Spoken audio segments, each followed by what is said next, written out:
Buku tentang Gerwani dari sarjana Indonesia patutlah diapresiasi. Karena kalau soal Gerwani, kita mungkin banyak berhutang budi pada penulis-penulis asing ya, seperti Saskia Eleonora Wieringa. 2 buku dari tangannya. Penghancuran gerakan perempuan di Indonesia, juga semacam pamflet Kuntilanak Wangi, organisasi-organisasi perempuan sesudah 1950, terbitan Kalamitra. Sebelumnya terbitan Garba Budaya. Nah, Gerwani dari sarjana-sarjana saya sendiri ini sangat sedikit.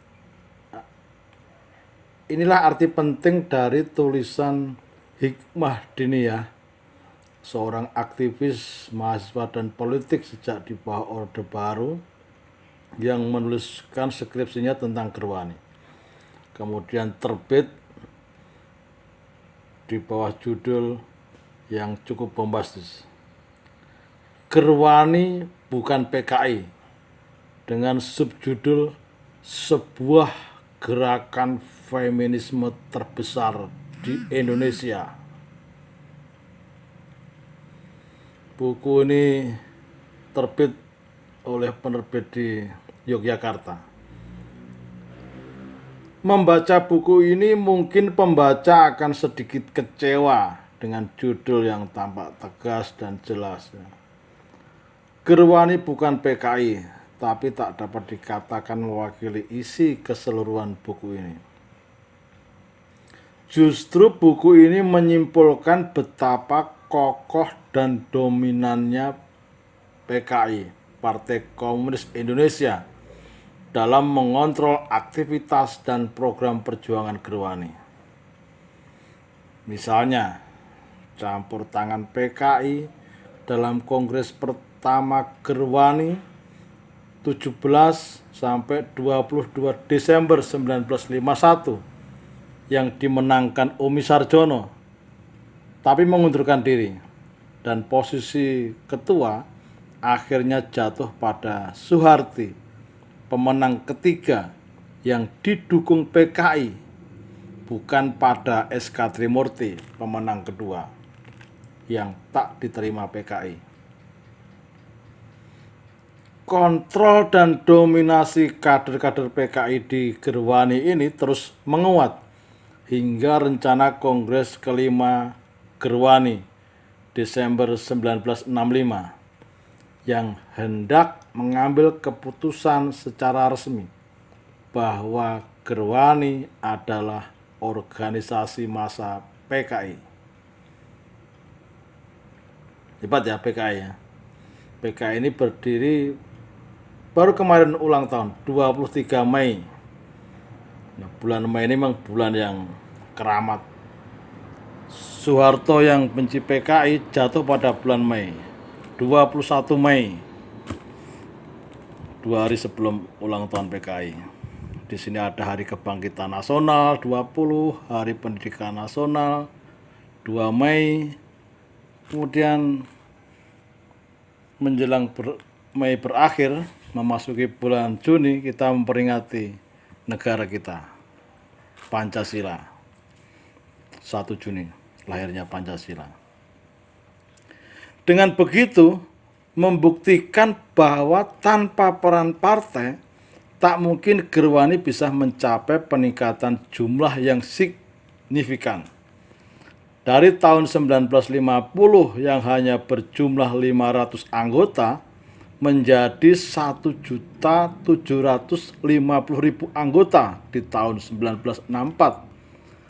Sebelumnya di tahun 1965 hampir sebanyak 23.480 anggota Gerwani terlibat dalam kampanye pemilu 1955 dengan mendukung kampanye untuk para calon PKI.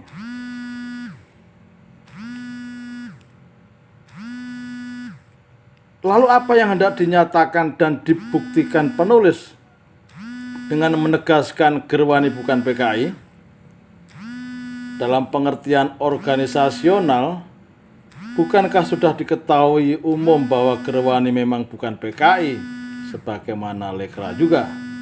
Di sana memang ada kader-kader PKI yang memimpin secara organisasional dan program perjuangan, sehingga tak jauh menyeleweng dari program politik PKI sendiri. Seharusnya, bila memang hendak dibuktikan bahwa Gerwani bukan PKI dalam makna organisasional dan cukup sebagai gerakan feminis terbesar di Indonesia, penulis buku ini seharusnya gigih membuktikan dan mengurai benang kusut kerumitan hubungan program organisasional, politik, dan ideologi antara Gerwani dan PKI, sehingga menjadi jelas duduk perkara keorganisasian, ideologi, dan politik di antara keduanya. Bukankah di dalam PKI sendiri sudah ada Wankom, wanita komunis, halaman 84. Untuk tujuan ini, buku ini tak bisa dianggap berhasil. Buku ini lebih tepat adalah bila sempat direvisi dalam format terbitan yang sama, Gerwani, Sejarah, Metode, Program Perjuangan, dan Kehancurannya.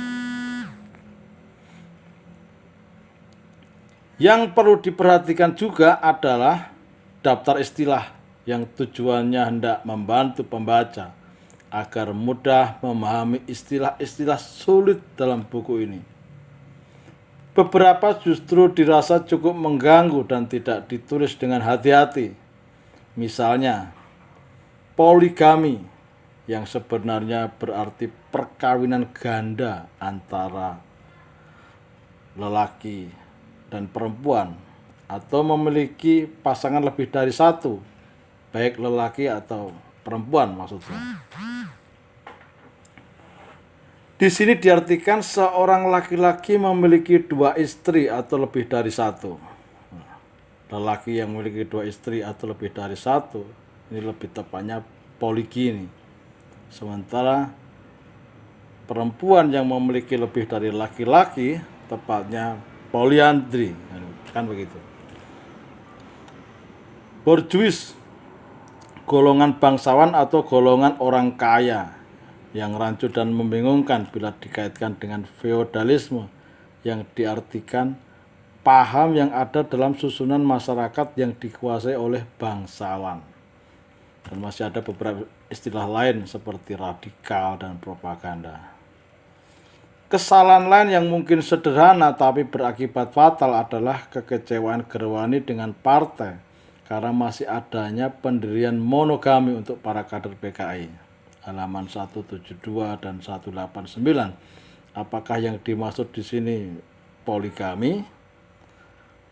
Tetapi lepas dari semua itu, buku ini setidaknya sudah memberikan kepada pembaca awam di Indonesia mengenai soal-soal yang berkaitan dengan Gerwani sebagai gerakan perempuan yang pernah ada di Indonesia. Dengan begitu juga dapat menjadi cermin dan pembanding bagi gerakan perempuan Indonesia saat ini. Penelitian-penelitian lebih lanjut yang komprehensif tentu masih diharapkan.